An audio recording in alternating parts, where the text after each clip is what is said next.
Perform करना है हुए किसी क्लास का जरिए हमने लाइट रे मालूम करेंगे।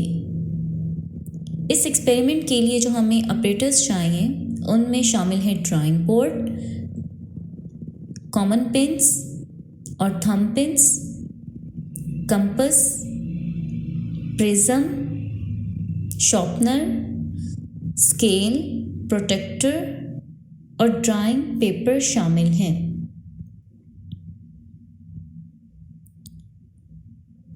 ड्राइंग पेपर को थंब पिन्स की मदद से ड्राइंग बोर्ड पर फिक्स करना है। प्रिज्म को इस तरह ड्राइंग पेपर के दरमियान रखना है कि प्रिज्म की बेस आपसे दूर हो और प्रिज्म का एज आपकी तरफ हो।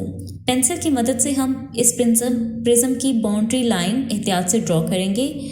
बाउंड्री मार्क करते हुए आपने प्रिज्म को अच्छी तरह पकड़ के रखना है ताकि प्रिज्म हिले ना। हमने प्रिज्म की मदद से इसकी बाउंड्री ड्रॉ कर ली है। अब हम इस प्रिज्म बाउंड्री के पॉइंट्स को नाम देते हैं। फर्स्ट कर लें, ये पॉइंट ए है, ये बी और ये सी है। अब हमने ए बी साइड पर मिड पर एक कॉमन पिन लगानी है। कॉमन पिन बिल्कुल सीधी लगानी है। प्रिज्म को दोबारा इस तरह से रखना है कि कॉमन पिन इसकी बाउंड्री को टच करे और फिर एसी साइड से इस कॉमन पिन का इमेज देखना है। एसी साइड से आपने इस कॉमन पिन को देखना है और एसी साइड की जिस जगह पे इस कॉमन पिन का इमेज गायब होना शुरू हो जाए यानी डिसअपीयर हो जाएगा, आपने एक और कॉमन पिन उस जगह फिक्स कर देनी है। दो कॉमन पिन्स को एसी साइड पर इस जगह फिक्स करना है जहां इमेज गायब हो जाए और इन दो कॉमन पिन्स के दरमियान कम से कम फासला 5 सेंटीमीटर होना चाहिए। एसी साइड पर दो कॉमन पिन्स इस जगह लगाई हैं कि ए बी साइड पर लगाई हुई कॉमन पिन का इमेज जहां गायब हो रहा है और इन दोनों कॉमन पिन्स के दरमियान फासला कम से कम 5 सेंटीमीटर है। अब प्रिज्म को हटा देना है और पहली पिन जहां लगाई थी इसे पी का नाम देना है। इस वाली पिन को हमने आर का नाम दे दिया और इस पिन को क्यू का नाम दे दिया। अब क्यू और आर पॉइंट को आपस में स्केल की मदद से मिलाना है और इस लाइन को एसी साइड तक बढ़ा देनी है। अब कंपास को पॉइंट पी पर रखकर बीसी साइड पर एक आर्क लगानी है और परपेंडिकुलर यानी 90 डिग्री का एंगल ड्रॉ करना है। 90 डिग्री का एंगल कैसे ड्रॉ करेंगे? ये आर्क लगाई, फिर कंपास की टिप को यहाँ पर रखा और एक और आर्क लगाई, फिर कंपास की टिप को इस दूसरे पॉइंट पर रखकर एक और आर्क लगाई और जहाँ पे इन दोनों आर्क ने इंटरसेक्ट किया, एक दूसरे को काटा है, ये टच किया है, इस इंटरसेक्शन पॉइंट को हमने पॉइंट पी के साथ मिला देना है स्केल की मदद से। बीसी साइड पर इस परपेंडिकुलर ने जहाँ पर टच किया इस पॉइंट को एल का नाम दे देना है। अब हम पी एल जितना डिस्टेंस लेना है और इतना डिस्टेंस से कंपास को खोलना है और इतना ही फासला यानी डिस्टेंस एल डी का होना चाहिए। ये दोनों डिस्टेंस यानी पी एल और एल डी आपस में बराबर होने चाहिए। अब हम पॉइंट डी को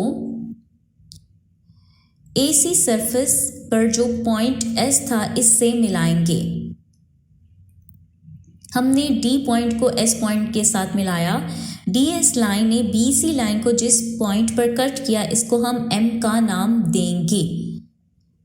अब पॉइंट पी को हम पॉइंट एम के साथ मिलाएंगे। अब असल में रे का पाथ ये था P M S Q R, ये असल में लाइट रे का पाथ था। अब पॉइंट एम पर प्रोटेक्टर की मदद से 90 का एंगल ड्रॉ करना है। 90 का एंगल ड्रॉ करने के लिए ये प्रोटेक्टर के पॉइंट ऑफ इंटरसेक्शन को एम पॉइंट पर रखना है और इस प्रोटेक्टर की बेस को प्रिज्म की बेस यानी बीसी लाइन के साथ कोइंसाइड होना चाहिए। अब हम 90 डिग्री का एंगल ड्रॉ करेंगे। एक पॉइंट हमने यहाँ पर लगाया और दूसरा पॉइंट यहाँ पर लगाया। अब इन दोनों पॉइंट्स को हम आपस में स्केल की मदद से मिला देंगे। ये एम पॉइंट पर परपेंडिकुलर हो जाएगा। अब हमारा क्रिटिकल एंगल दरअसल पीएमएस का हाफ होगा। पीएमएस का हाफ क्या है? एंगल पीएमएन, यानी ये इंसिडेंट रे थी और ये नॉर्मल लाइन है, इन दोनों के दरमियान जो एंगल होगा इसको हम क्रिटिकल एंगल कहेंगे। PMN angle is called critical angle. Students, हमने क्रिटिकल एंगल देखा वो पीएमएस एंगल का हाफ है और एंगल पीएमएस का हाफ पीएमएन एंगल है। इसको प्रोटेक्टर की मदद से मालूम करना है। अब प्रोटेक्टर की मदद से कैसे मालूम करना है? प्रोटेक्टर के पॉइंट ऑफ इंटरसेक्शन को एम पॉइंट पर रखना है, प्रोटेक्टर की बेस को नॉर्मल लाइन पर रखना है और फिर एंगल जब मेजर किया मैंने तो वो 40 डिग्री आ रहा है।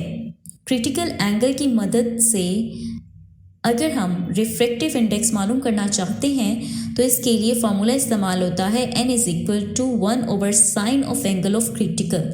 तो 1/sin 40 आएगा क्योंकि क्रिटिकल एंगल 40 डिग्री है। तो जब इसे सॉल्व किया तो आंसर हमारे पास 1.5 आया जो कि रिफ्रैक्टिव इंडेक्स है। क्रिटिकल एंगल से क्या मुराद है? पीएम एक इंसिडेंट रे थी, ये इंसिडेंट रे जब पॉइंट एम पर आई ये रे बिल्कुल प्रिज्म की बाउंड्री के पैरेलल हो गई।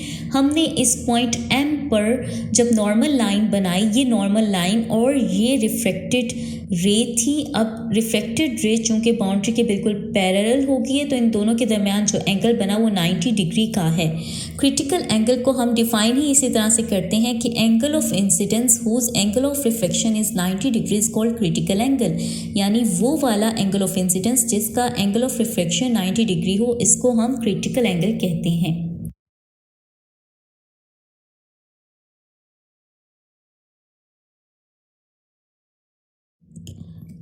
आपने देखा कि एंगल ऑफ पीएमएस हमारे पास 80 डिग्री था और इसका हाफ क्रिटिकल एंगल होता है। इसी तरह सेम प्रोसीजर को फॉलो करते हुए हमने दूसरी बार जब रीडिंग ली तो हमारे पास पीएमएस एंगल जो आया वो 82 डिग्री था और इसका हाफ यानी क्रिटिकल एंगल 41 डिग्री होगा। अब इसी तरह आप 3 रीडिंग्स लेंगे और इनका मीन निकालेंगे यानी कि मीन क्रिटिकल एंगल निकालेंगे। इसके बाद इस मीन क्रिटिकल एंगल की वैल्यू को इस्तेमाल करते हुए हम रिफ्रैक्टिव इंडेक्स मालूम करेंगे। सो रिजल्ट में हमारे पास क्रिटिकल एंगल ग्लास प्रिज्म का 40.5 डिग्री आया और रिफ्रैक्टिव इंडेक्स 1.5।